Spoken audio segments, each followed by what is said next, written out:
이렇게 인강은 첨단 그 솔루션, 첨단 기술, 첨단 디바이스 이런 프로그램들이 결합이 돼서 지속적으로 발전을 하고 있는데요. 현장에서는 지금 이런 것들이 인간과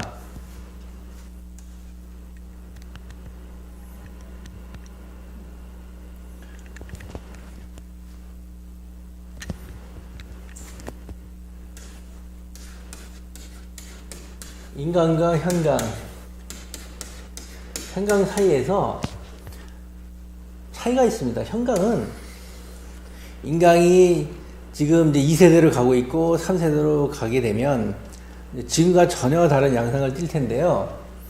현강의 가장 큰 특징이 교감의 폭과 깊이가 다르다는 것입니다.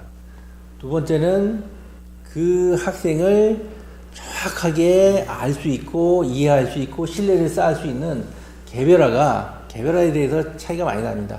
아무리 그 클라우드에서 스마트 클라우드에서 많은 데이터와 정보를 누적시켜서 분석을 한다 하더라도 어떤 그 눈맞춤을 통한 거하고는 좀 많이 다르겠죠. 그래서 이렇게 디테일하고 딜리버레이트한 것은 슈퍼컴퓨터를 도입을 한다 하더라도 인간의 감성을 따라올 수 없을 거라고 봅니다. 결정적으로는 인강이 구축된 곳에서 그 오프라인을 이렇게 다시 구축하는 것은 상당히 어렵습니다. 오프라인을 구축하기가. 그런데 오프라인이 이렇게 구축이 되어 있는 곳에서 이런 온라인을 도입하는 것은 쉽습니다, 이게. 예. 옛날에는 어렵지만 지금은 아주 쉽습니다. 그러니까 오프라인에서 인강을 도입하는 것은 바로 도입이 가능합니다. 그런데 그 온라인에서 오프라인을 이렇게 구축을 한다는 것은 하나하나 이렇게 구축을 해서 거기서 그것을 실현시키기가 쉽지가 않습니다. 오히려 앞으로는 인강이 어느 순간까지는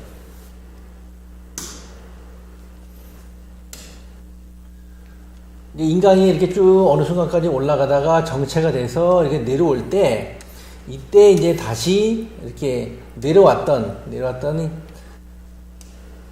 그 현강들이 다시 이런 인강의 장점들을 도입을 함으로써 다시 올라갈 거라고 봅니다. 그래서 그 교육 현장에서 이루어지는 것들이 점점 스마트해지고 첨단화되는 현상이 일어날 것이라고 봅니다. 그래서 지금 그런 현장 중에 하나인데요.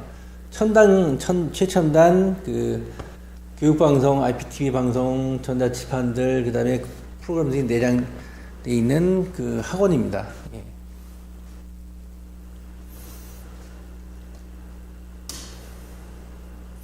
여기도 이제 진행되고 있는 전자칠판을 처음에 도입해서 이렇게 진행되고 있는 학원들이고요.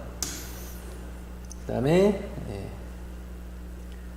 결과물이 학생들 성적인데요. 성적을 계속 그렇게 붙여놓으면 학생들 성적이 끊임없이 이렇게 쭉 올라가고 있는, 성적이 이렇게 끊임없이 쭉 올라가고 있는 자료들입니다. 시험 볼 때마다 그 토익 점수들이 뭐 200점에서 300점, 300점, 500점 쭉 볼 때마다 이렇게 쭉 올라가고 있는 학원이고요. 이 학원은 혼자서 300명을 하고 있습니다. 물론 그래서 이런 것들은 오프라인 학원에서 이런 스마트한 인강의 그 교실을 도입했을 때 어떤 효과가 나고 얼마큼 그 경쟁력이 있는지는 이제 전국에 이런 내공 있는 학원들이 현장에서 이제 검증을 하고 있습니다. 그래서 어느 순간까지는 인강의 영향력이 점점 커지다가 그러다가 현장에 있는 학원들이 이런 장점들을 도입을 함으로써 결국은 이것이 적절하게 결합된 학원들이 우리나라 교육을 주도할 것이라고 봅니다.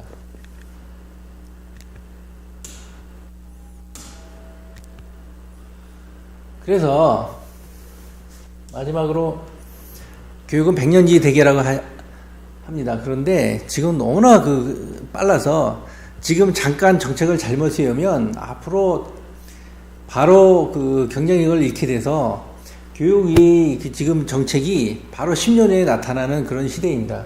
그래서 좀 더 역동적이고 스마트하고 개발된 이런 교육 시스템이 등장하지 않으면 미국에는 계속적인 그런 혁신 기업들이 탄생을 하고 있어서 미국을 계속 세계 최강으로의 나라로 이끌어가고 있는데 우리나라는 지금 몇몇 기업들이 거의 고착화되어 있습니다. 우리나라도 이런 혁신 기업들이 계속 탄생을 하지 않으면 언제 위기가 닥칠지 모릅니다. 그래서 21세기에 맞는 새로운 부가치를 창출해낼 수 있는 이런 혁신 기업들이 나오기 위해서는 이런 스마트하고 역동적이고 그러면서 이렇게 딜리버리티한 교육을 통해서 인재들을 만들어내지 않으면 안 되는 것이 우리 교육인들이 해야 될 일이라고 생각합니다. 이상입니다.